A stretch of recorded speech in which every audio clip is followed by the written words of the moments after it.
Here's the thing, people. Governor Jay Inslee ruined a ton of lives here in Washington. A lot of lives in Washington. Let me tell you my little story. A lot of people, when I was running for office for Seattle City Council, I was running a bounce house company at the time, an event rental company. And the Seattle Stranger decided to call me the Bouncy House Tycoon because, it's a horrible, awful thing to deliver smiles for a living. It's a horrible, awful thing to have a small business which employed over 50 people. A lot of them came from organizations like the Millionaire Club, which work with homeless. It's just an awful, awful thing to supply a living to people. It's a horrible, terrible thing. And I had this company. And I didn't care that some people made jokes about it. I loved my job. Absolutely loved the job. Loved the company. And my kids loved it too. My kids were really, really excited to have that company one day. One of my kids actually said, "I'm calling dibs on this company. I would love to run this company. That's what I want to do." And yeah, they're kids, but at the same time, that's what he wanted to do. And I would love to have passed that on to my kids. Can't do that anymore. Governor Inslee destroyed my business with his response to the COVID pandemic. Destroyed it. Now, mind you, we made it through the first year with no festivals. And the way the industry works is all those backyard rentals, those pay to keep your lights on and stuff. But the festivals are really your big money makers. The corporate events are your big money makers. And those backyard parties are what keep your lights on. Well, the only thing I had left was the backyard party, so I'm killing myself to bring these things out. And I even created deals where, rent it for a day, keep it for a week, rent it for a week, keep it for a month because parents were so desperate for things to do. And that kept us going, don't get me wrong. But I watched a lot of my competitors go out of business. And then when I called the festivals I used to work with all the time going into year 2, and they said, "No, we're not doing it again." The corporation's like, "No, we're not doing it. We're not doing it at least another year." I'm like, this ain't worth it. And had to sell my company. And one of the things that really upset me was while I was driving around delivering these suckers during the shutdowns, while everything else was shut down, a couple things bothered me. One, Jay Inslee's snitch list, where you could call and rat out your friends for trying to feed their families. And I did a public disclosure request for Jay Inslee's snitch list, and I saw who's really my friend and who's really not my friend. Which names I knew on there had ratted me out for running a business to try and provide for my family. I know I'm a horrible human being for doing that. I got letter after letter after letter from Inslee's office, all of them saying, "Well, if you don't shut down, we're going to send you another strongly worded letter." Screw you. I framed them and put them on my wall. That's what I did with them, because screw you. But what bothered me the most was when I would drive across I-90, I'd see the guys working on the light rail. And I'd say, that's essential, so those guys can go to work and I can't?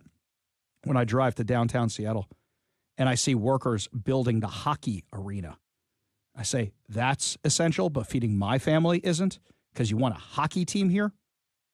You remember that riots were okay, but going to people's funerals and weddings were not. You remember having an event at Gasworks Park to announce the first ever players on the Kraken was an essential assembly. But, kids going to school wasn't. Governor Inslee did all that. Governor Inslee did all that. Somebody asked me a while ago, they said, "Ari, if you met Inslee in person, would you shake his hand?" And I had to think about it for a minute. I had to think about it. There's a lot of things to factor into that. A lot of things to factor in, like, does it make me look like the jackass for not doing it? Does he deserve? Will I get my hand back if I shake his hand? I don't know. He taxes everything else. Will he take a couple fingers? But really, would I want to? Would I ever even want to meet him? No. No, I don't, because I don't know if I could control myself. Not saying I would do anything awful to harm him, but I would definitely open my mouth, because that's what I do. I would definitely say something. I'm not sure that's good for either one of us. My story is pretty minimal. Yeah, my business that supplied a living for my family got destroyed, but I got a great job out of the deal. I did. Jay Inslee, by shutting down my company, made me his number one opponent. Because I had lots of time on my hands to start doing public disclosure requests, to find out that Jay Inslee bribed nursing homes with Medicaid money to send COVID-positive patients into the elderly care facilities. Let's not forget, Washington State was the first casualties from the coronavirus. And where were they? Oh, right, nursing homes. We knew it was deadly to the elderly. He didn't care. He sent them in. shut down the schools. I know what he did to my kids. But my kids recovered, thank God. My kids got their personalities back. My kids are working on their learning loss, which they have a lot of, and they went to private school. How many kids killed themselves? How many kids turned to substance because they were depressed? How many adults killed themselves? How many adults lost their companies and didn't have a radio job to go into to pivot their entire career at the age of 40? How many people will we not get back because of his bad decisions, because of him running around telling people, well, if you get the virus, if you get the vaccine for the virus, you're protected against the virus? How many people listened to that stupidity and got the virus anyway and died? There is blood on this man's hands. Never mind the fact that he said when he was running for office, he was never going to raise taxes. The man has never seen a tax he didn't love. Not just like, love. He has taxed all of us and meanwhile has the gall to talk about how Washington has an affordability problem.